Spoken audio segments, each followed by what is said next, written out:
Injury is going well, rehab's going strong. But yeah, just happy to be here today. I'm also just have some drinking injuries. No heavy injuries. Yeah, well, I mean, it's kind of unclear for a reason. There's no set dates, and I think I'm just trying to work hard to get back ASAP, and I don't want there to be any sort of expectation. So I'm just grinding hard, and I'll just hopefully get back as soon as possible. There's a couple of niggles, but they're mostly sorted now, and getting ready to get back. Obviously, still recovering, but a new year for you and new ambitions. What are you looking forward to in 2025, especially with the box? I think what I'm most looking forward to is probably just trying to maintain and sustain what I kind of built for myself last year. Obviously, I was surrounded by such amazing players, and hopefully I'll get the same opportunity to be with those people this year.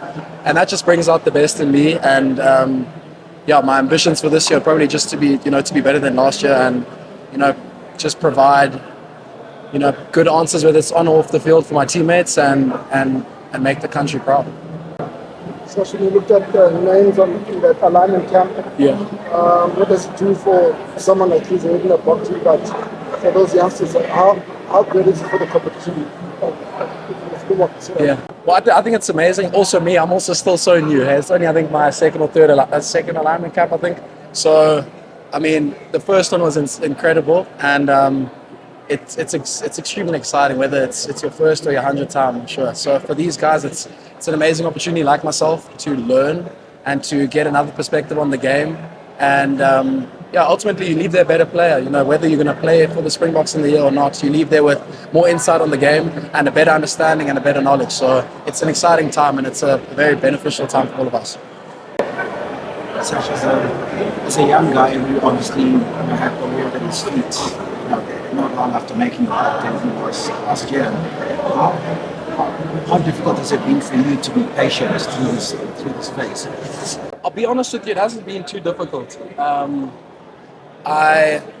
It's not my first time being injured, and I've kind of just gotten to understand this process. And I look back on last year, and it's still it's an amazing year, and it's not something I'm it feels like it's really in the past. It's something that I want to experience again. It hasn't been too bad actually, but just having time to fix up the right areas of my body and make sure that I can come back and perform at an optimal level. That's nice, and I don't mind being patient if that can carry on. What have you spent the time doing? Did you get an opportunity to do other stuff that you may not necessarily be able to do because you've been so busy with the rugby? I had a couple of weeks to just relax, which was nice. That's probably the best part. And then getting to Johannesburg, seeing my family, spending time with my brother and my friends. And then now, in the last 4 weeks, I had probably 2 weeks to relax, and now getting back on the grind and doing it properly, it's been really nice actually to just push myself, hard and to kind of just give myself the best shot of having a good year this year.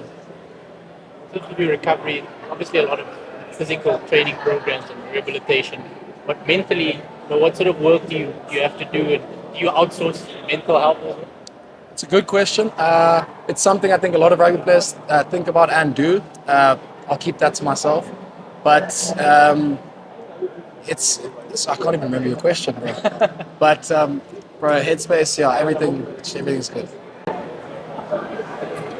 It's me just watching the Stormers from outside. How do you watch when you're not within it? How do you hypercritical when you're watching on TV? It's tricky. I'm obviously a Stormers fan, so I watch it as a fan. But then obviously my professional side comes out, and I sit rewind and look at certain things. But when I try to watch the game, I just try to see it how it is and support my friends essentially. But obviously, as soon as that game's finished, I look at it on a deeper level and be more hypercritical, I guess, just to kind of identify what mistakes I can prevent myself from making based off what happens in the game. It's been nice to watch the guys from a distance, and just be a supporting arm for them. And I don't want to do it for much longer. I want to play. So it's been good, but it's time to get back on the floor. You're getting anxious about getting back because obviously you guys are in a mad rush to try and get into those his playoff spots. Yeah. Are you sort of starting to, get a bit anxious because of where the team is at the moment? I don't know if anxious is the right word, but I'm definitely excited to help. I'm not anxious because I feel that our players are going to perform how they should, and we'll probably end up in the top. We will end up in the top 10 like we want. So it might be frustrating knowing you could bring an element that could help the team. But on the other hand, like these guys, we work so hard. You just trusting the process and just not being anxious. I think is the main thing. Just being positive and supportive is how I feel. Dude, I was watching the game yesterday, the Lions Stormers game, and I was looking at us United thinking, damn, bro, I can see why my hip was hurt. But he's a nice guy. He hit me hard, and he taught me a good lesson, shout out us United. Yeah, of course, bro. Excited to be in the same building as him. He's a good guy.